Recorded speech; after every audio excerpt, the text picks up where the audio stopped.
मैं Poonam Sharma YouTube channel line की हिंदी संस्कृत ज्ञान कोर्स में आपका स्वागत करती हूँ। हमने अपने पिछली वीडियो में कारक चिन्हों के आधार पर तत्पुरुष समास के भेदों का अध्ययन किया था।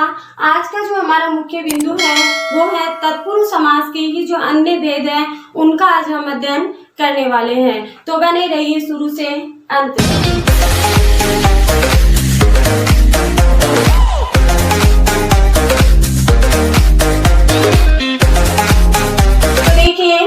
तत्पुरुष जो समास है उनके कारक चिन्हों के आधार पर हमने भेदों की चर्चा पिछले वीडियो में कर ली है। आज जो हमारा उसके भेद जो है उनमें देखिए कुछ विद्वान इसके 4 भेद मानते हैं, कुछ इसके 6 भी मानते हैं और कुछ इसके 7 भेद भी मानते हैं। तो आप ये ध्यान रखिए, हमने पिछले वीडियो में ही तत्पुरुष समास के भेद के रूप में कर्मधारय और द्विगु समास का अध्ययन हमने किया था।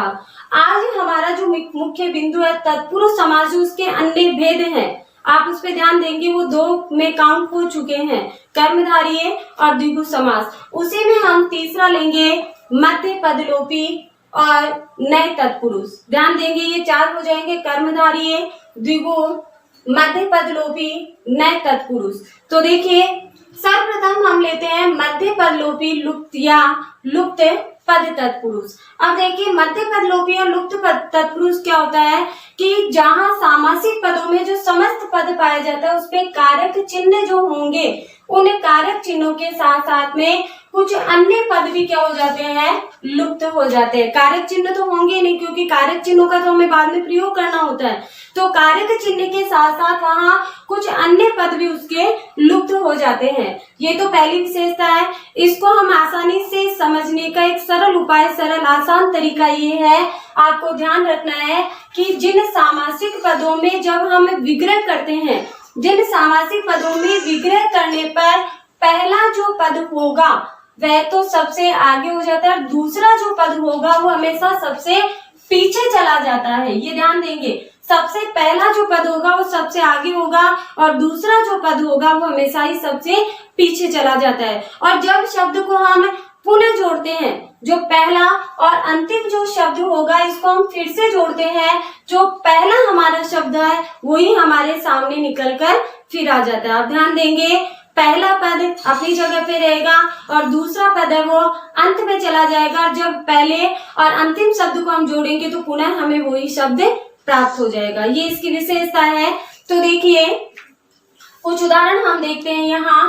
रेलगाड़ी, रेलगाड़ी एग्जाम्पल जो है बहुत बार कंपटीशन एग्जाम में आ चुका है और कई बार पूछा भी जाता है। आप ध्यान देंगे तो देखिए रेलगाड़ी, रेल पर चलने वाली गाड़ी, रेल मतलब पटरियां।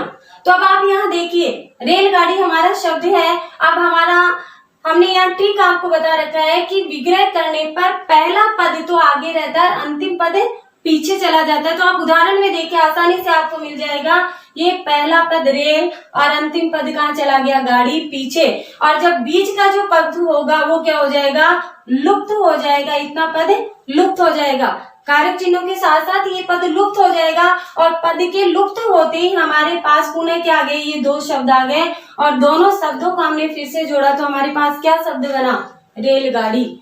उसी तरह देखिए दही बड़ा, दही में डूबा हुआ बड़ा, वही देखो आप शब्द दही और ये बड़ा अंत में आ रहा है, दोनों को फिर से हम जोड़ेंगे, बीच का पद लुप्त हुआ और दही में डूबा हुआ बड़ा, हमारे पास पुनः दही बड़ा शब्द निकल कर आ गया।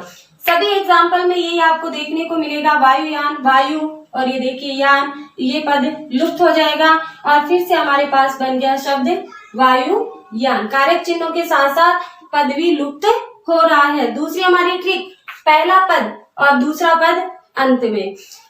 आगे एग्जाम्पल, रसगुल्ला, रस में डूबा हुआ गुल्ला, पहला पद और ये दूसरा अंत में। गुल्ला जो शब्द है वैसे ध्यान देंगे गोला शब्द से बना है, जो बंगाली शब्द से ये निर्मित है, रसगुल्ला। अगला है वन मानुष, वन में रहने वाला मानुष, वही हमारा पहला पद और दूसरा अंत में साथ दे रहा है यहाँ। पकौड़ी, पकी हुई बड़ी, मतलब पकी हुई बड़ी या बड़ा कुछ भी कह सकते हैं, पक्की पकौड़ी से पक्की और ये बड़े, वही शब्द यहाँ निर्मित हुआ है। तो ये तो है मध्य पद लोपी या लुप्त पद, क्योंकि हमने यहाँ मध्य का पद जो हो रहा है वो लुप्त हो रहा है, और उपपद लुप्त पद लोपी ये भी देखने में मिल रहा है। अगला है नए तत्पुरुष समास। नए तत्पुरुष समास वैसे ज्यादातर अधिकांशतः ये संस्कृत भाषा में प्रयोग में लिया जाता है, लेकिन हिंदी में भी कई बार इनको पूछा जाता है। वैसे इसका भेद है ये, तो आप विशेष ध्यान देंगे। तो देखिए नए तत्पुरुष की परिभाषा क्या होती है, यह विग्रह आधारित समास होता है, और जब किसी शब्द में नए, ना, नहीं के साथ दो शब्दों में क्या होगा, विग्रह हो, वहां नए तत्पुरुष होता है। साथ ही क्या होता है, कुछ शब्दों में कई बार अन, अन या ए उपसर्ग लगाकर विलोम शब्द भी बनाए जाते हैं। मतलब इसमें क्या होगा, नए तत्पुरुष में नए, ना, नहीं का प्रयोग के साथ साथ में विग्रह के साथ साथ में कई बार उपसर्ग जो अन है, अन या ए उपसर्ग लगाकर उसके विलोम वाले शब्द भी बनाए जाते हैं, और इन सब का प्रयोग निषेधात्मक क्रिया के लिए होता है, मना करने के अर्थ में इनका प्रयोग होता है। कुछ उदाहरण हम देखते हैं। ये तो हमारा विग्रह है, ये हमारे शब्द हैं, जैसे अटूट, तो अटूट का विग्रह क्या हुआ, न टूट। अज्ञान, न ज्ञान। अनुपयोगी, न उपयोगी। नगण्य, न गण्य। अब देखिए आप ए, एन और न सभी उपसर्ग हमारे पास में आ रहे, शब्द आ रहे, विलोम भी बन रहे, नए शब्द विग्रहित भी हो रहे हैं यहाँ, तो आप ध्यान देंगे। एक चीज आपको अव्ययभाव समास में भी हमने पढ़ी थी, जहाँ नालायक जैसे शब्द आ गए, उसका विग्रह करने में हमें कुछ ही शब्दों का परिवर्तन करना होता है। यहाँ जैसे हमने नगण्य, न गण्य लगाया, नालायक, न लायक, वहां नालायक नहीं, उसके अर्थ में हमें प्रयोग करना, आपको ध्यान देना है।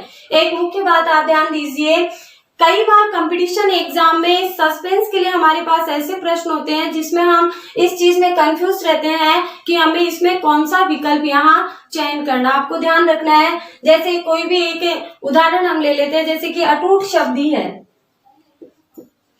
अब ये एग्जाम में आ गया और उसके ऑप्शन में आपके अव्यय भी चल रहा है, और इधर तत्पुरुष आ गया। विकल्प के रूप में 4 होते हैं, जिनमें से हमने 2 का यहाँ चयन कर लिया।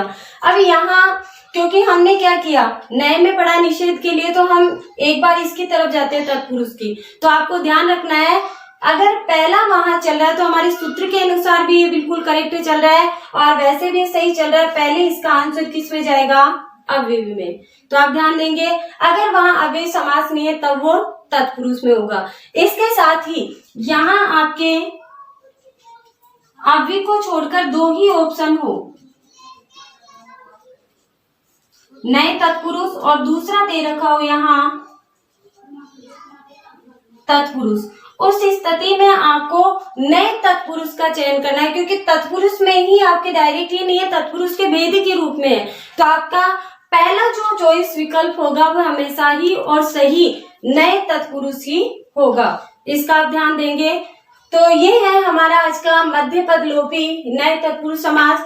नेक्स्ट जो भी समास इसके शेष बचे उनका अध्ययन हम नेक्स्ट वीडियो में करेंगे। आज के लिए इतना ही, धन्यवाद।